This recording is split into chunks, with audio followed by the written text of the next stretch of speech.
Bonjour à tous. Dans cette nouvelle vidéo, je vais commencer par poursuivre l'analyse des expériences de mort imminente. Peut-être que l'un d'entre vous a déjà vécu ce type d'expérience dans sa vie, et si c'est le cas, j'invite cette personne à raconter dans les commentaires sa propre expérience, et de cette manière, nous pourrons ensemble décrire et comparer son expérience avec ce qui a été expliqué préalablement, et qu'on continuera de décrire dans le futur, en lien avec les expériences de mort imminente.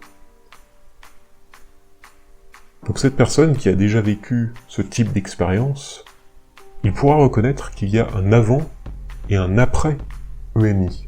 EMI, expérience de mort imminente donc. Traverser une expérience de mort imminente représente un changement total, un bouleversement d'une vie parce que les victimes retrouvent un objectif, une motivation, et surtout la conviction d'une vie après la mort, avec, à la clé et selon un témoignage, une récompense.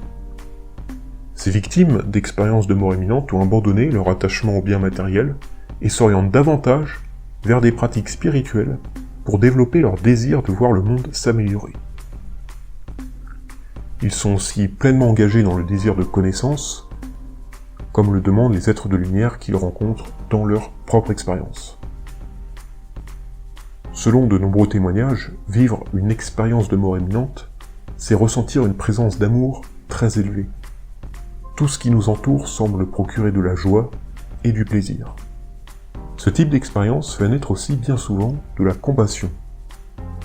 Force est de constater que des tas de choses peuvent se manifester dans notre esprit quand on vit une expérience de mort imminente.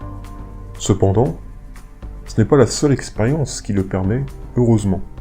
L'expérience de la méditation peut aussi faire naître en vous tout un tas de choses, vous pouvez me croire. Méditer transmet des effets extrêmement bénéfiques. En méditation, on travaille avec son esprit, qu'on appelle parfois l'âme ou la conscience.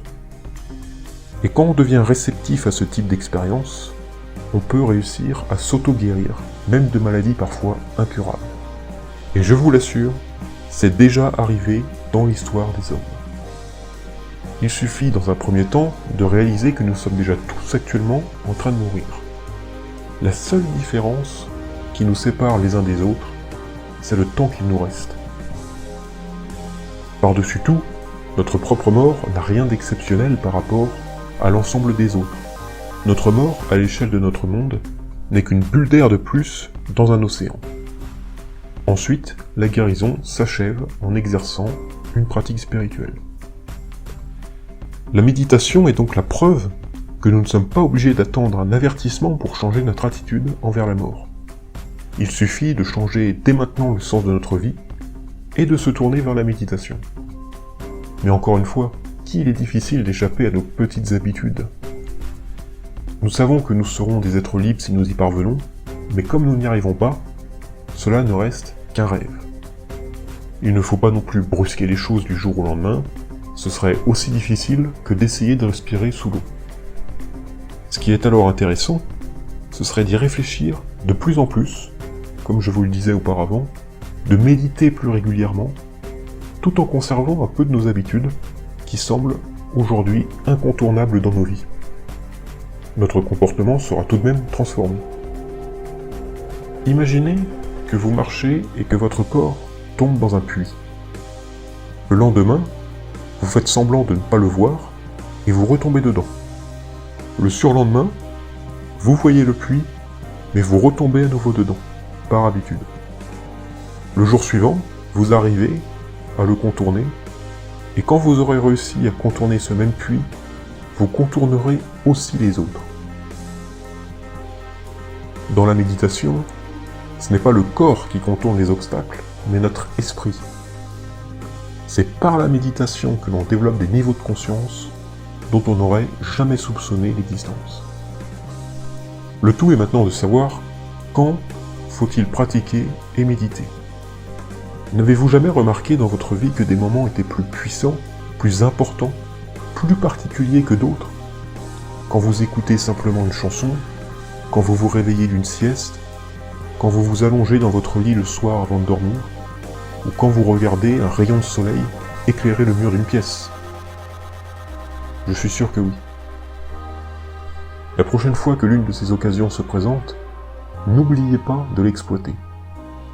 Parce qu'en effet, ce sont des opportunités uniques de la vie qui vous sont offertes. Laissez-moi vous dire que des tas de messages à chaque moment nous sont transmis, mais bien peu savent les reconnaître. En fait, la vie n'est qu'une série de métaphores sur la vérité que nous cherchons tous. D'ailleurs, l'un des enseignements de Jésus-Christ, qui utilisait de nombreuses hyperboles, n'était-il pas le suivant ? Vous pouvez reconnaître les signes d'un changement de saison, les signes de la pluie quand un nuage apparaît, mais comment se fait-il que vous ne puissiez reconnaître le signe des temps ? Reconnaître l'ensemble des signes passe par une introspection spirituelle. La mort deviendra alors une naissance, et nous nous rendrons compte, progressivement, que nos mauvaises habitudes nous trompaient. Le changement qui s'opérera en nous poussera à les abandonner pour laisser place à la joie de se sentir de plus en plus libre. La vie se compose de beaucoup de petites morts, les vagues meurent les unes après les autres le long d'un rivage, le cœur d'un homme bat, faisant ainsi mourir chaque battement programmé à chaque instant. Je crois que cet enseignement de Jésus sur les signes des temps est la leçon du caractère non durable de la vie.